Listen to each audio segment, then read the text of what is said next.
Hello and welcome to podcast number 6 from Beautiful Things.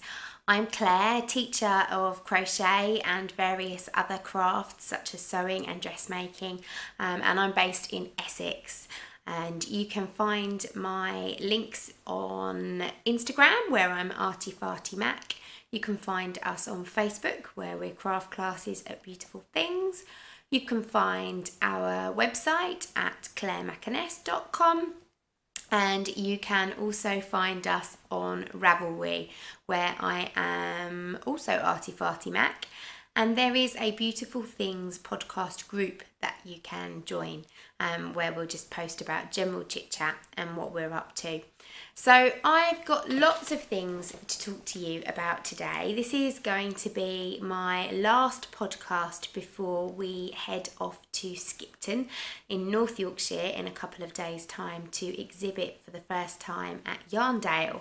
I'm super excited, if not a little bit nervous, and I'm really pleased that I have managed to get a podcast in before I go. I will be filming while I'm there and hoping to talk to some of the people that you may also watch podcasts from or follow on Facebook and various social media channels. I've already been speaking to Christine, aka Wimwick Mum.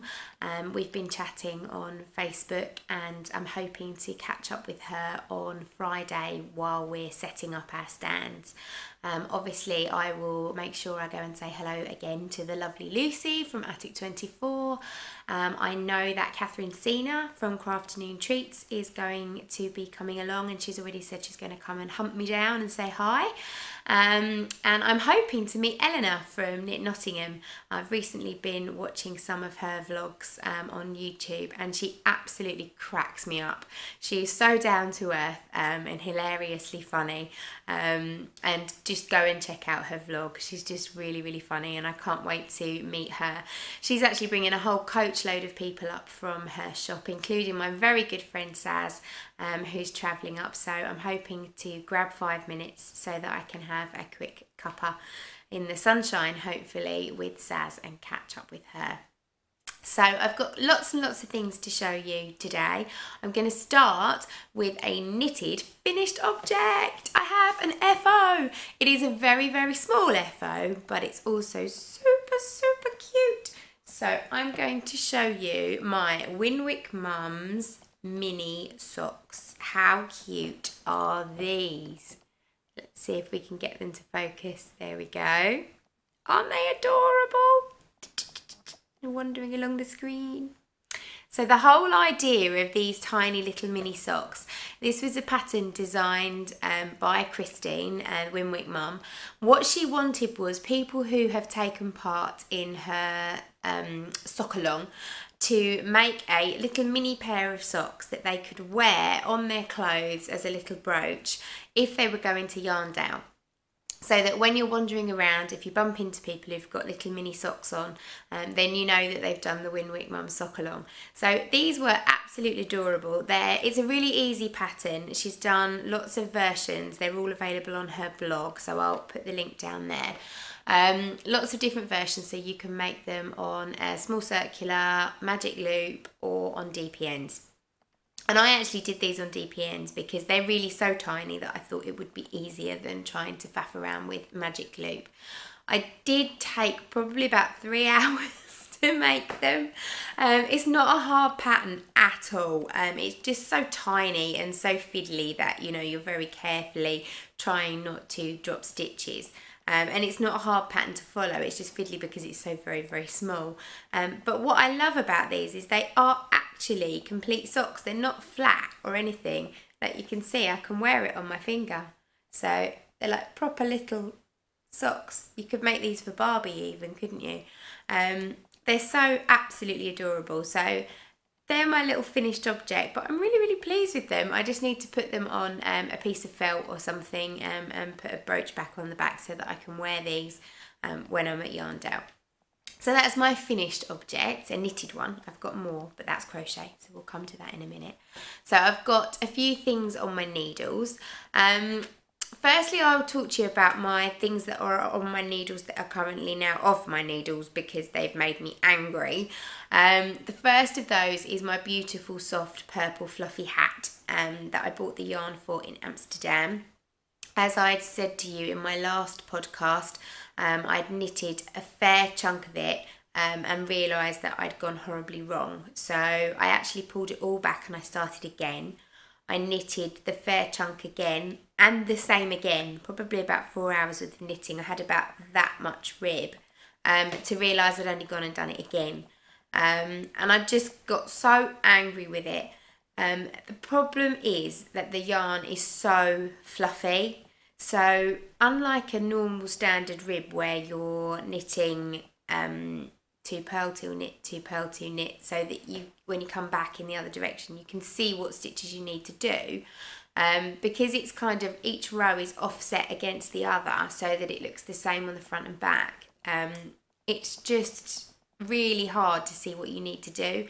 So unless you're constantly going knit, knit, purl, purl, knit, knit, purl, purl in your head, you've only got to get ever so slightly distracted and it can go horribly wrong. And I know when it went wrong, it was when I finished for the night, put the yarn away, went to bed, got up in the morning, picked it up again to carry on with it, and picked it up doing the wrong row or on the wrong side because it looks the same front and back. So when you're working on a long circular needle, it's really hard to know what side you were working on. So I think when I do start it again, I know what I need to do. I need to have, when I put it away, I need to make sure that I put a stitch keeper or something, progress marker, on the side that I'm going to be starting on when I come back to it. And make a note on a piece of paper what row I'm going to be doing, whether it's row 1 or row 2. It's such a simple pattern that it makes me really, really cross that I've mucked it up twice. But it's just the fluffiness of the yarn as well. It's really easy to split the yarn and then knit stitches that aren't actually stitches. And I've just got angry with it. So the best thing I can do is put it to one side. What I did do then is cast on Mina Phillips, the Knitting Expat's simple beanie hat, thinking I really want to make a hat. I cast it on with some random double knit yarn that I had in my drawer, but for whatever reason I just couldn't get the knitting in the round to start off properly. I don't know why, because I can do it with socks, so why I couldn't do it with a hat, I don't know. But I think I was just in the wrong place, in the wrong headspace, and so that got pulled back as well. So I've probably wasted a good, I don't know, 10 hours of knitting time over the last sort of 3 to 4 weeks. But, you know, it is a learning curve, and I have realised now that sometimes you just need to stop, put it to one side, and pick up something that you're enjoying and that you're getting on with and come back to it another day. Because there's no point just keep banging on at the same thing, because you're just going to make yourself cross. Which is what I've learnt with my 2 at a time socks. So they are still on the needles, just about. They've only just gone back on the needles because they've been off and on various different needles, and I'll talk you through why. So this is my 2 at a time socks that I've been working on. So these were in the WI Women's Institute yarn that I was given. It is Women's Institute Soft and Silky, exclusive to Hobbycraft, and it is the shade colour is Lilac Mix, and it's 100% microfiber acrylic, so it's the ball band there. These had got to the point last time you saw me that I was knitting the leg, and I was knitting it 2 at a time, and I was doing well. I got quite a long way in last week, and I realised I couldn't be bothered to go the full 60 odd rows that I needed to before I put the heel in, because these socks, the purpose of these socks was for me to learn a new heel method and to learn knitting 2 at a time, and to not have to worry about using an expensive yarn that I was going to muck up. So I figured I've had enough doing the leg now. I was probably about 40-50 rows in, so about that much. I thought I'm going to put the heel in, and there'll be slightly shorter socks, and I'm going to crack on with that. So I tried to follow Mina's pattern for the heels. She uses a short row wrap and turn heel in her 2 at a time pattern, her 2 at a time sock pattern. But unfortunately, the links that she gives in the PDF pattern for seeing how to do those wrap and turns aren't clickable links. So there's no way to actually get to them. I did message Mina on Instagram to see if she could point me in the right direction, but she's obviously super busy at the moment growing a new human being, so she hasn't come back to me. So because I couldn't be bothered to wait, I decided I was going to try something different. I had downloaded already the Fish Lips Kiss Heel pattern, and I thought I'll try that. So for those of you who've downloaded the Fish Lips Kiss Heel pattern, it's immense. For $1, which is what it costs to download, there is so much information in it. It's all about measuring your foot and making a cardboard foot so that you can work out when you're going to put your heel in, where you're going to put your cuff in, how long you want your leg to be, how long you want your foot to be, and it goes on and on and on and on, and I'm sure it's all really very useful, but actually all I want is how to do the heel. So for those of you who've been messaging me on Instagram, I've been showing some pictures of my progress and have said, I've got that pattern, but I don't understand where to begin. You need to get to the bit in the pattern where it says legend. That's where the actual pattern for the heel starts. Now you can do these heels apparently on any size stitches, but it is written for a heel of 32 stitches, which is handy because that's what I had. So I'd cast on 64. So what you need to have if you're doing it magic loop is you need to have 32 stitches on your front needle and 32 stitches on your back needle. And if you get to the legend bit, it says knit across to 2 stitches from the end, and then you start to do your twin stitches. And then you work back and you do a twin stitch, you work back, you do a twin stitch, back, twin stitch, and you keep going until you've completed the heel. And then you do 2 rows, they're called Boomerang Rows, where you pick up those twin stitches and then you start to increase it back again. So it sounds complicated, but it's really not. Actually, the pattern is beautifully written. It's really, really easy to follow. And if you've got 32 on your front needle and 32 on your back needle, you should be absolutely fine. There is some really good videos how to do the twin stitch knit and the twin stitch purl, and there is information on how to get to those videos, and they work. So if I can do it, you can do it, trust me. The only thing I did is that I'd actually taken my socks off my circular needle. The reason being is I'd realised that one of my socks had 32 and 32. The other one had 32 and 31, so I was a stitch short. So I took them off, I put the incorrect sock on Stitch Keepers, I knitted the correct sock and I got that right, cracked that, so that was good. And then I fixed the problem on my other sock. I have to admit I cheated. I just knitted front and back into the last stitch to just create another stitch. And then I knitted my heel, and I have to say I can't see that added stitch anywhere. It doesn't make much difference, but it's worked. I've got 2 heels, and then I put them back onto my circular needle, so I was ready to start knitting back magic loop to do the foot. The only thing I did, because I knitted them both separately, until I'd finished both the heels, I didn't realise I'd done this, I've managed to knit the heel on a different side for each of my socks. So if you can see here, the heel's on the back loop on this one, and it's on the front loop on that one. Now that doesn't matter because these are just vanilla socks. So I'm just going to knit round and round and round, and it will be absolutely fine. You may well do the same thing if you take them off the needles, so just be careful. If you don't take them off the circulars, then it won't happen. And obviously if you're knitting pattern socks, it won't happen because you'll have stopped doing the pattern part to put the heel on the back. So I hope I haven't confused you too much, but the Fish Lips Kiss heel is my new go-to heel. I absolutely love it. It's really, really neat. I don't know if I can get this to focus in for you. Yeah, it's not doing a bad job. You can see it's really lovely and neat. There's absolutely no holes. I've started doing, I think I've done about 5 rows just of the foot now. And you can see there's no gaps, there's no holes. It's really lovely and neat. I'm really pleased with that.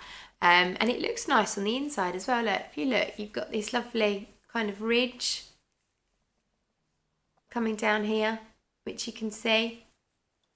These are super, super soft. They are a sock weight yarn, but I think they're going to come up quite big and baggy because they're just quite stretchy. I think it's just the merino fabric. So I'm really pleased with those now. I'm going to knit 4 inches of foot before I start the toe, and I'm going to look at Mina's toe pattern and hopefully try and use that. But if Mina's toe pattern doesn't work, then I will use the Winwick Mum's toe pattern. The only other thing to mention is that before I started knitting my heel, a big thank you to Catherine from Crafternoon Treats goes here. She mentioned lifelines to me in her podcast the other day, and I'd never heard of a lifeline before. Subsequently, now I'm hearing it all over the shop, but I'd never heard of it before. But she mentioned putting a lifeline in, and I put a lifeline in before I started knitting my heel, and I'm really, really, really glad I did, because I frogged that heel back probably about 4 times before I got it right, trying the various different methods that I tried before I settled on the Fish Lips Kiss heel. And having that lifeline in is absolutely fantastic, because you really can just pull it back and then put it back on the needles. So if you haven't attempted a Fish Lips Kiss heel before and you're going to try it for the first time, just spend that time, pop in some scrap yarn on a needle and thread it through your stitches so that you've got that lifeline in place, because it was the best thing I did. I did it with my second heel as well. Thankfully I didn't have to use it, but it was lovely to know that it was there. So lifelines, well worth doing. So that's those socks. They're now just at a nice vanilla stage, which is great. I can take them to Yarndale with me and go back to just knitting round and round and round and round and round. I don't even have to count my rows because I'm measuring 4 inches worth of foot. So just every so often I will get my little tape measure out and measure the length. So that's those. The other thing that's on my needles at the moment, which I've been knitting lots on, is my Talisane jumper. So I have, it's not really a hoe because there's 4 bits to this and I've finished 1. So it's like a quarter of an item finished. A quo, does that work? So this is the front of my jumper. I've just got this on a stitch keeper because it needs to all be joined together. See if I can get it to focus in to show you the lovely pattern. There you go. It's absolutely beautiful. You can see it's quite fluffy yarn, but it doesn't split, and it's got this lovely colour variation, this colour change. I was really pleased to get to finishing this. I counted all my stitches at the end, and the stitch count is right and the number of pattern changes is right, and I'm so pleased with it. But I've obviously got much quicker with my knitting because this took me, I started this 2 days after Fibre East and I finished it about a week and a half ago. So just over a month to knit just the front of the jumper, although I was working on other things at the time. But the back of the jumper, or what I think will actually become the front because it might be slightly neater, I've got this far into. Bearing in mind I cast this on last Wednesday, so no, not last Wednesday. I cast this on 2 Wednesdays ago, so tomorrow, today's Tuesday, so it'll be 2 weeks yesterday. So, and I haven't been working on this every day. I've probably only been working on it for about 3 or 4 evenings, but I got all the short changes done at the bottom, and I'm now into my second pattern repeat. So I'm doing really well with that. Again, that's a great project to just take to Yarndale because it's just, you know, either knit or purl rows. What I do, which makes, I think, my life a little bit easier, is that I actually go through the pattern and I write down every single row and I break it down. So I'll show you, this is my little notebook.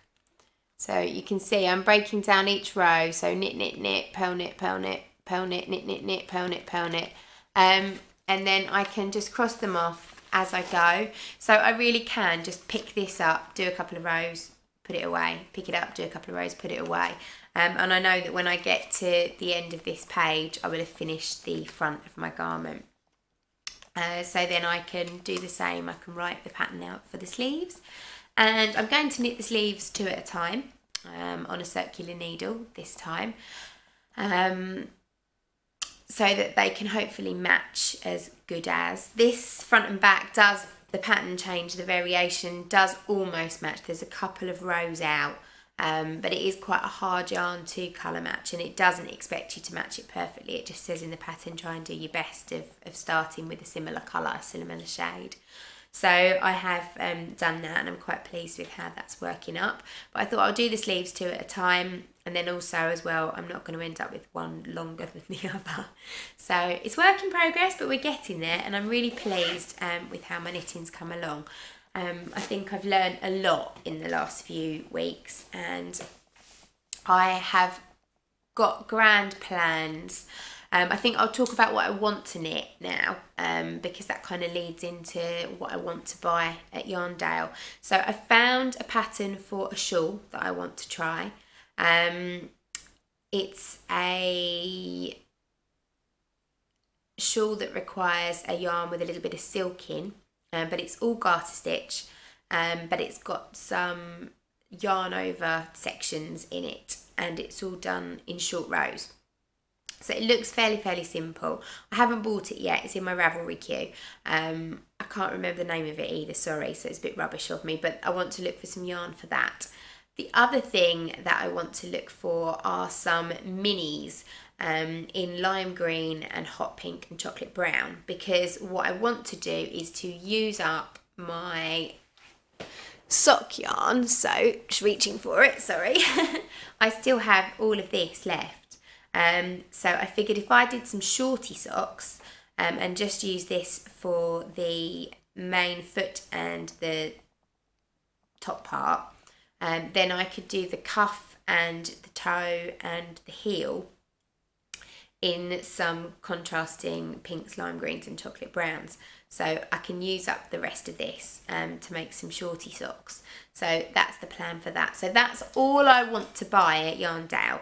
I may buy myself another pair of Addy 2.5 circulars, only because I do feel the need to have a couple of pairs of socks on the go at the same time. And it's nice to keep them on the needles and not have to keep taking them off the needles. So I don't think you can ever have too many circular needles. So that's knitting. I think I can now move on to what's on my hook. So there's actually nothing on my hook at the moment, but I do have an FO. So I have a finished object. We had a Beanie Hat class here at Beautiful Things the other evening. I actually taught it from home here in my conservatory, and I like to always make a beanie hat with my pupils. The reason being is that everybody's tension and everybody's yarn is different, and so what I teach when I teach a beanie class is how to make sure that your beanie fits your head. So it's how to do the maths to make sure that you get the circumference right before you stop increasing and start to just come down. And because everyone's tension is different and everyone uses different size hooks and different yarns, sometimes they can be really lucky and they can get it absolutely spot on. Sometimes they can be miles out and sometimes they can be really close together. So the more people that are making beanies in the class, the better, because you're all going to get to see each other's maths and how we rectify it, whether we come down a hook size, whether we change the stitch we're using, whether we do a combination of both. So I made this beanie hat. Now, I got a bit bored when I got to here, and so I decided I was going to use up the whole ball of yarn. This was just a cheap, I don't even think I've got the ball band. Oh, yes, I have. This was just a cheap ball of Woolcraft, new fashion chunky. It was nothing fancy. It's shade 121. It cost me £1.89. It's 100 grams acrylic. And I just bought this when I was on holiday in Yarmouth in the local wool shop because it happened to be in work colours and I thought it would come in handy. But what I did is I just crocheted using a back post treble and a front post treble for quite a few rounds to give me this rib effect. So it's the same rib that I've done on my poncho. And that then folds up. So I can pull it all the way down and fold up the rib section on the back, and that just gives me a really nice cozy beanie with a chunky rib. Obviously it looks ridiculous at the moment, it's still summer, I'm refusing to admit that it's autumn, and I don't need to be wearing a hat quite yet. But it's nice to have one for the stash. I'll probably take it to Yarndale with me. We may have a chilly day. But I just made this as part of a class. So these are great. You can knock these up. This took me 2 hours. So you can knock it up in 2 hours. It's a really nice, simple pattern. We have got another beanie class on at Beautiful Things. It's on the 1st of October. So if you want to come along, if you're local, I shall put my classes link along the bottom. And then I've got another finished object to talk to you about. So the second finished object that I've got is my poncho, but I finished it. I finished adding the tassels to it the night before my friend's birthday. We were going to her house for dinner and I wrapped it up in haste, took it to her house and gave it to her and completely forgot to take any pictures of it.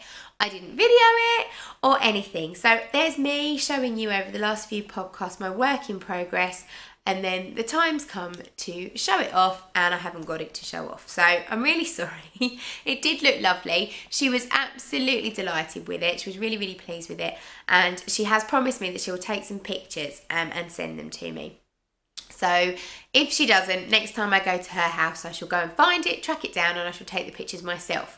So at some point on this podcast in the foreseeable future, you will see some pictures of my finished poncho. So I was pleased that I got that finished. So that's all I've got to talk about with crochet. What I'm going to insert now is a little section. I want to talk to you about our local village show. So the village show takes place in Ingrave Johnston School. It's organised by the Herringate and Ingrave Flower Show Committee, and it takes place in the village where my studio is based. And although we don't live there, every year since we've had the studio, so for the last 3-4 years, we've been invited to enter the flower show into the craft categories. And for the last 2 years, we have taken home the trophy for the most points in the craft categories. Unfortunately, the majority of my ladies have been super, super busy with life in general and haven't been able to take part this year. But myself and my mum and my mother-in-law entered, and also one of my pupils, Helen, entered lots of categories. Now, Helen was really, really close to winning that trophy this year. I think she was about 2 points out, so we nearly hung on to it, but we did a good job anyway. So I wanted to show you some of the things that I'd entered and some of the prizes that I won. Now, the prizes are neither here nor there. It is very much a case of the taking part that counts. The prizes are anywhere between 10p, 20p and 30p per win, depending on whether you come first, second or third. Now, all of my entries in the crochet and knitting categories, which is all I'm going to show you today, got second place. So we get the lovely little cards with a little second sticker on them, and then we're awarded a little envelope with all of our money in, and I think I got something like £1.75 and it cost me about £2.25 to enter. So it's all very, very small fry on the money stakes, but it is lots of fun and it is really nice to take part. The whole village comes together and there's fruit and vegetables and flowers and cakes and scones and all sorts of fantastic things that get entered, lots of children's categories as well. So I entered this year, and I can't remember what category I entered these into, but they are prize winning. I entered my crochet Zooty Owl road trip shawl. So this was made in Starcraft Cabaret yarn, so it's slightly sparkly. I think I might have worn it before on a podcast. I'm not sure, but you can see it's a lovely shawl, and I've added these little flowers and tassels and little wooden beads. See if I can get that to focus for you. There you go. To my corners. Now this is a little bit bedraggled. I wear it loads, and I wore it lots last winter. I made this for Yarndale last year, so I have got lots of wear out of that. So that was a second prize winner. So that's the Zutiao road trip scarf or shawlette, whatever you want to call it. It's a very popular one. I also entered my tea cosy. My tea cosy didn't win anything, unfortunately, but there were some really amazing entries in the category. But while I've got this to show you, this is going to be our next semi-virtual course, which we're going to be launching in November. So when we get back from October, when we get back from Yarndale in October, it will go on the website for pre-orders. So I will be teaching you how to make a tea cosy to fit any size teapot, and how to make the flowers to decorate the top. So that's going to be our next course, so watch out for that. That will be on our website, semivirtualcourses.com, and again, I'll run that along the bottom for you now. The other thing that I was really pleased about, I got one first place, and my first place I got for my Winwick mum socks. I'm so chuffed that they won a prize because I'm so super proud of them. Although I was proud of my first pair that I did those in a class with the help of a teacher. So these ones were the first ones that I did following a pattern completely by myself, and didn't muck up. So they are first class and first prize winning Winwick mum socks. So I'm actually going to probably look ridiculous, but I'm going to wear these with my pink Converse on my stand at Yarndale. So do make sure, if you watch my podcast and you're coming, that you come and have a look at my prize winning socks. The other thing that I won for was my mini socks. They won in the small knitted items category. They got second place, so I was quite pleased with that. And the other thing I want to show you, this is actually my mum's. Now my mum made this for me recently. I haven't shown it off in the podcast, but it's a beautiful lace weight shawl. So I'll try and show you some of the detail in it. Let's see if it will focus in. It might be a bit too bright to pick up the lace pattern. There you go. So it's got these lovely lacy picot points as well. This won first place in the knitting category, and there's no surprise. It really is beautiful. So it is a shawl, but I actually wear it round this way as more of a little scarf. Now Mum made this for me as a present. We went to the Knitting and Stitch Show, the Spring Knitting and Stitch Show at Olympia in March.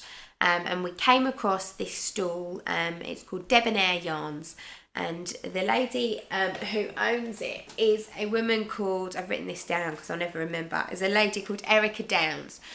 She's an American lady, but she's been living in the UK for quite some time now. She hand dyes all her own yarn, and she also writes patterns. And we were talking to her, this was actually knit up in this colour, on the stand. I fell instantly in love with it, asked her if I could try it on, and really loved it. So at that time I wasn't knitting, and I said to my mum, could you knit this for me? And they were chatting away, Mum and Erica, about the pattern, and she's going, yeah, it's a really simple 2-row pattern repeat, blah blah blah. And I'm thinking, that does not look simple to me. A, it's lace weight, and B, it's full of holes and really pretty. But Mum was looking at the pattern and going, yeah, that makes sense, no problem, I can do that. So I said to her, lovely mummy, are you going to do that for me as a present then? So she did. She bought the yarn, and Erica gave her the pattern for free, including because she'd bought the yarn, and she's knitted it for me. Now, I've gone online and I've looked up all the details because I know you're going to want to know. The pattern is called the Stellina shawl. It's £4 and it's available from Erica's website, which is Debonaire. So it's DEBONNAIRE. I'll run it along the bottom for you. You can buy her yarns from her website directly, and you can buy her patterns. Now the yarn that this has been done in is a yarn called Shimmer, and it's in the shade Hot Pink. And it's 20% silk, 75% extra fine merino and 5% stellina, and it's lace weight. And it's £21 a skein. And you need 1 skein to knit this shawl. So it's super, super soft. I'm going to look forward to wearing this at Yarndale this weekend. I know that Erica is exhibiting there as well. So hopefully, Erica, I'll try and catch up with you so you can see the shawl in the flesh. And yeah, you can see it in the flesh. Not really a lot more to tell you about it, but it is super lovely. It was a lovely gift, so thank you, Mummy. I'm looking forward to debuting it this weekend. So another prize winner there for the village show. So what else have I got to talk to you about? Yes, stash enhancements. Not a lot. I haven't been shopping myself. It seems that people like to give me yarn at the moment. I'm ever so lucky. Helen brought in some bits and pieces for me to the studio the other day, and she brought me this West Yorkshire Spinners sock yarn she'd acquired. I think she'd been given it and she wasn't going to do anything with it. So she knew I was knitting socks, so she gave it to me. So it's kind of a brown and blue and cream colour, and it is 75% wool, 25% nylon, but it also contains 35% blue-faced Leicester. It's not scratchy, but it is very traditional sock wool in its feel. It does actually say ideal for socks. I think this one will go in my stash. It doesn't scream at me, if I'm honest, colour-wise, but it does shout men's socks to me. So if and when I become super speedy at making socks, I might make my dad a pair. I don't know if he'd appreciate them or not. But, you know, I think this is a very dad colour. Not that my dad's boring, but it is certainly a male colour.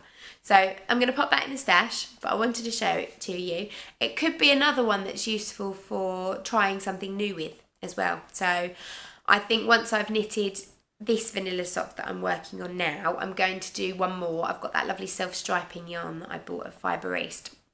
So I'm going to use that and make another sock with a fish lips kiss heel. But then really, after that, I'll have made 4 pairs of vanilla socks. It's about time I upped my game and tried something different. So maybe an easy cable or a simple pattern. I might have a look at Mina's patterns. She did a whole pack of patterns called Beyond Vanilla, and they're supposed to be quite simple when you're looking to move on with your sock making journey.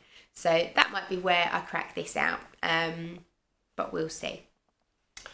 The other thing that I've bought is nothing exciting, but I just went to my local yarn shop the other day and picked up a ball of Starcraft Chunky. As much as I hate to admit it, I'm a summer baby, but autumn is on its way. I don't dislike autumn. Autumn is a lovely time of year and I do really enjoy it as a season. But lots of my friends are going absolutely nuts about autumn at the moment and getting really overly excited. But I just mourn summer when autumn starts, and I know that it won't be long until autumn's gone and then we're into winter, and I really hate winter. I get really miserable, really down in the dumps. I don't do the cold very well. I don't like dark mornings and dark nights. And I love autumn actually, but if autumn would just stay and hang around until spring, I'd be much happier.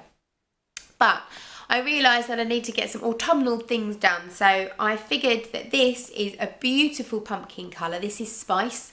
It's the Starcraft Chunky, and I think I'm going to whiz up a few little pumpkins so that we can have a little crafty crochet morning at the studio at the end of October, where we can sit and make pumpkins together. So I'm going to get some samples done, so hopefully I'll have those to show you next time you're with me. So just 2 things I want to chat about last of all. really just general blather. So if you're done with knitting and yarn, then you might want to switch off, but it's slightly yarn related.